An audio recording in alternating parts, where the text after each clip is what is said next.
Road ನೋಡಿ ಸ್ನೇಹಿತರೆ ಹೆಂಗೈತೆ.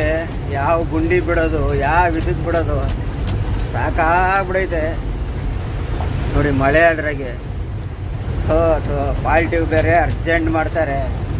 ಯಾಕಪ್ಪ ಮಂಗ್ಳೂರು ಬಂದೆ ಅನಿಸ್ಬಿಡೈತೆ. ಲೋಡ್ಗಳಿಲ್ಲ, ಬೇರೆ ಕಡೆ ಲೋಡ್ ಇಲ್ಲ. ಮಂಗ್ಳೂರಿಗೆ ಬಂದರೆ ಈ ವನವಾಸ. ಬೆಳಗ್ಗೆಯಿಂದ ಗಾಡಿ ಓಡಿಸ್ತಾ ಇದ್ದೀನಿ, 80 ಕಿಲೋಮೀಟ್ರ್ ಓಡ್ಸೋಕ್ಕಾಗಲಿಲ್ಲ. 7 ಗಂಟೆ 6:30 ಓಡಿಸ್ತಾ ಇದ್ದೀನಿ. ಈಗ 10 ಗಂಟೆ 80 ಕಿಲೋಮೀಟ್ರ್ ಓಡ್ಸೋಕ್ಕಾಗ್ತಿಲ್ಲ. ಹಿಂಗಾರ ಪರಿಸ್ಥಿತಿ ಹೆಂಗೆ? ಈಗ ಫೈನಲ್ಲಾಗಿ BC ರೋಡ್ ಬಂದ್ವಿ. ಇಲ್ಲಿಂದ ಈ ಕಡೆ ಚೆನ್ನಾಗೈತೆ, ರೋಡ್ ಕಂಪ್ಲೀಟ್ ಆಗೈತೆ. ಸಾಕಾಗ್ಬಿಡ್ತು ನೋಡಿ. ಬರೀ 80 ಕಿಲೋಮೀಟ್ರು ಘಾಟಿಂದ ಇಲ್ಲಿಗೆ ಬರೋಕ್ಕೆ 3 ಅವರ್ ತಗೊಂಡೈತೆ. 3.5 ಅವರ್ ತಗೊಂಡೈತೆ ನೋಡಿ. ಅದ್ರಾಗ ಮಳೆ ಬೇರೆ ನೋಡಿ ಹೆಂಗೆ ಹೊಡಿತೈತೆ. ಮಳೆ ಬಿಡ್ತಾ ಇಲ್ಲ. ನೀರೈತೆ ಅಂತ, ಗುಂಡಿ ಇಲ್ಲ ಅಂತ ಬಿಟ್ಟರೆ ನೀರೊಳಕ್ಕೆ ಎತ್ತು ಬಿಸಾಕ್ತೈತೆ.